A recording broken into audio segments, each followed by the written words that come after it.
Saludos, profesora, compañeras y compañeros. El día de hoy mi compañero Alejandro Vargas y yo, Fernando Barrante, les vamos a exponer el proyecto final para el Laboratorio de Física de Ciencias de la Vida en el primer semestre del 2021. Comenzando con el marco teórico, podemos definir que el calor específico eh, es la cantidad de calor necesaria para subir o bajar la temperatura de un kilogramo de material en 1 grado Celsius.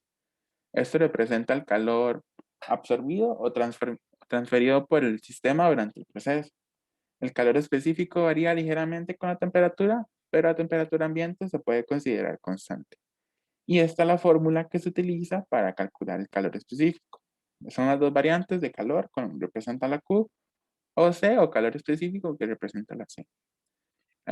Y calorimetría, que es la técnica que vamos a analizar el día de hoy, es la técnica de medición cuantitativa de intercambio de calor, donde dichas mediciones se realizan con la ayuda de un instrumento llamado un calorímetro, que es este que tenemos en imagen, que, que por lo general es un recipiente aislado que permite la pérdida de calor mínima al entorno. Entonces tenemos el calorímetro en la imagen, donde se observa una mezcla, un agitador, se observa un termómetro y se observa el vaso que está aislado del sistema, lo que permite que se cuantifique el calor de una manera muy eficiente. A modo de procedimiento, lo dividimos en dos partes. Primero que nada, tenemos la determinación de la capacidad calorífica del agua, que el procedimiento se consistió en colocar en el vaso del calorímetro 50 gramos de agua a temperatura ambiente.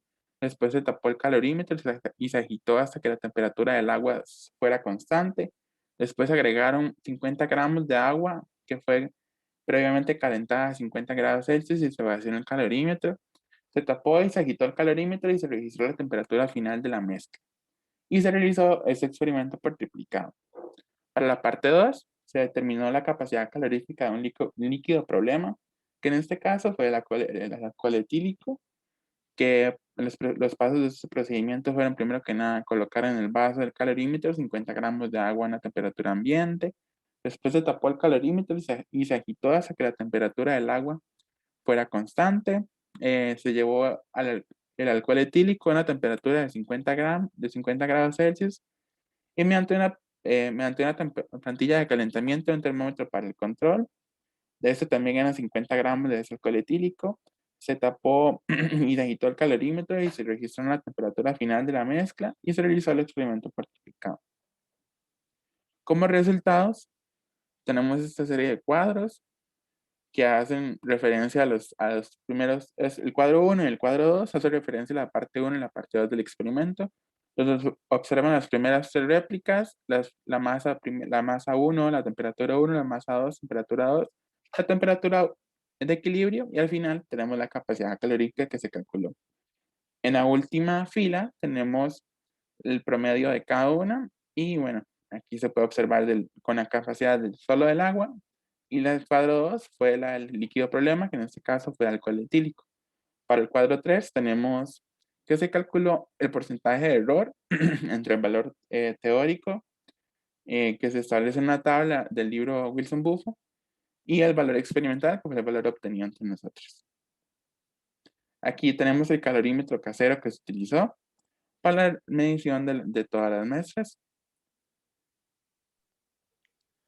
Bueno, respecto al análisis de los resultados, como se puede observar en los cuadros 1 y 2, se puede evidenciar que los datos poseen un comportamiento muy parecido. Esto demuestra que son datos muy precisos. Al poseer una alta precisión, se puede establecer que las condiciones establecidas del experimento fueron controladas y se siguieron como se establecía en el procedimiento. Al mismo tiempo, se puede confirmar un buen manejo del equipo por parte de los analistas. Cuando se analiza el cuadro 3, se puede observar que el porcentaje de error del agua es del 70%. Esto se calculó comparándolo con la figura 1. Cuando se analiza la figura 1, también se puede observar cómo los datos de la misma están dados a condiciones específicas. Y al compararlo con los resultados obtenidos, se podría decir que una fuente de error del mismo puede llegar a ser esta diferencia entre los datos experimentales y los datos teóricos, lo cual incrementa el porcentaje de error. Siguiente diapositiva, por favor. El mismo Al mismo tiempo, cuando se analiza el alcohol etílico en el cuadro 3, también se puede observar un porcentaje de error bastante elevado, de la misma manera que con el agua. Estos datos fueron calculados en base a los establecidos en la figura 1, por lo que fuente de la variación viene de esta diferencia de calibración.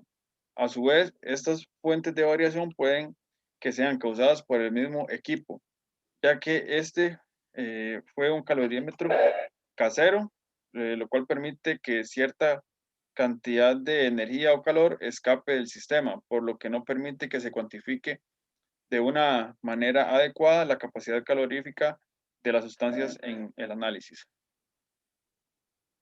Bueno, respecto a las conclusiones, se puede concluir que el hecho de que el vaso calorimétrico sea casero no permite la completa retención de la temperatura en el sistema, siendo así una fuente de variación que aporta incertidumbre a los datos. Y en número dos, se concluye que el porcentaje de error se vio nutrido por varios factores, como por ejemplo la diferencia entre los datos experimentales y los teóricos, el no completo hermetismo del sistema y la calibración de los equipos empleados para el experimento.